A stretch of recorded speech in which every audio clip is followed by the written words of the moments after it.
In other circumstances, this Shabbat would have been our Kabbalat Torah service, with 3 exceptional young people leading the Friday evening and Shabbat morning services. We were all looking forward to celebrating with them, with Noah, Eva, and Sam. Only 3 young people left in the class, but 3 of the most committed and remarkable individuals I know, who have stayed with us through our own online existence, bringing their intelligence and humor to each class, and now hanging out on Thursday evenings with each other via Zoom.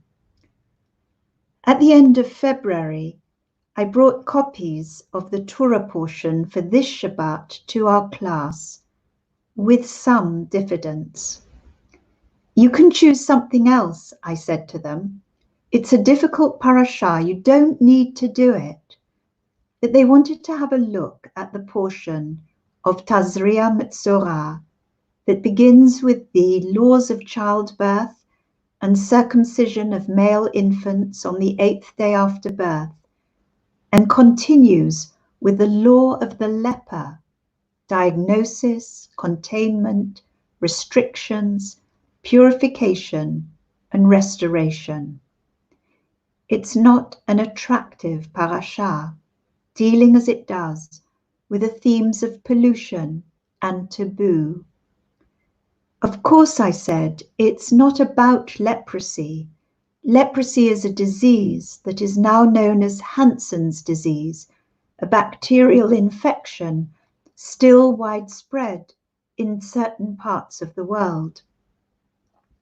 But this disease in Leviticus is something else, something that affects not only people, but houses, clothes, and fabric, what the Torah calls negat sara'at, a scaly affection. Here, the role of the priest is crucial, as diagnostician, as the one who declares the individual cured or not, who helps them perform the rituals that prepare them for re-entry into the community.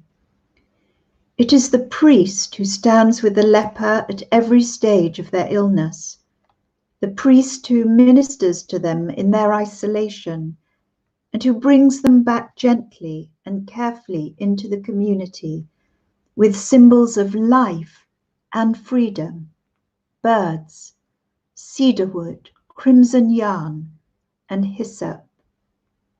Each of these symbols, as you will have gathered, are drawn from the natural world. Sparrows, said the sages, who will fly into the open country and not return.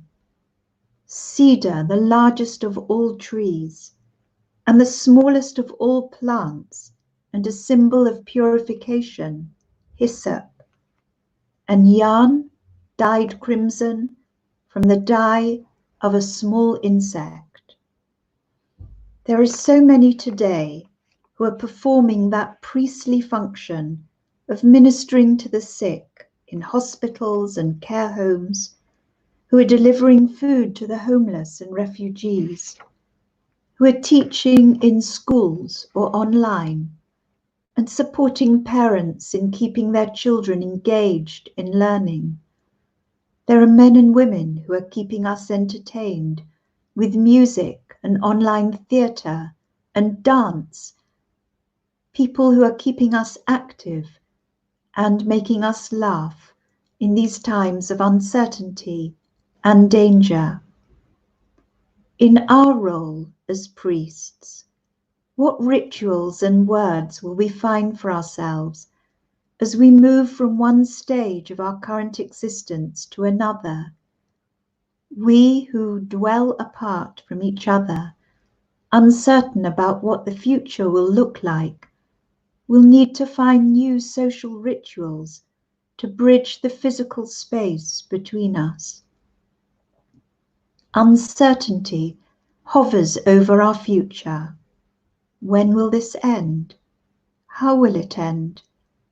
Will there be an end or a slow transition to a cautious, distanced way of living? Will I ever be able to stand by a mourner and touch their arm or hand?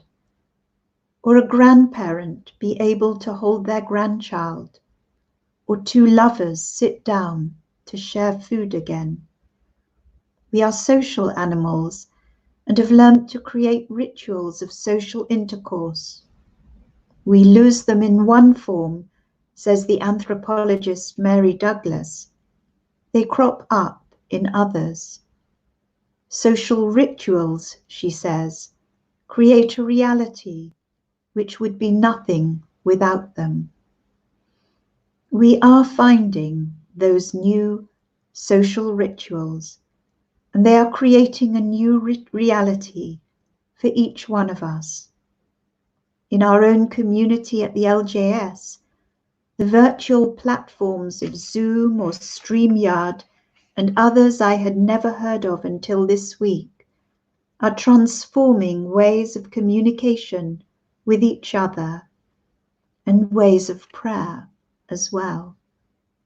And we are drawing on reserves of resilience, patience, and attentiveness. We are learning how to express our appreciation for others, how to receive kindness, and how to give more of ourselves. The world is changing. It has changed. It is revealing the deep fissures between those for whom staying at home feels an indulgence and luxury, and those locked in tiny flats whose lives are in danger, physically or emotionally.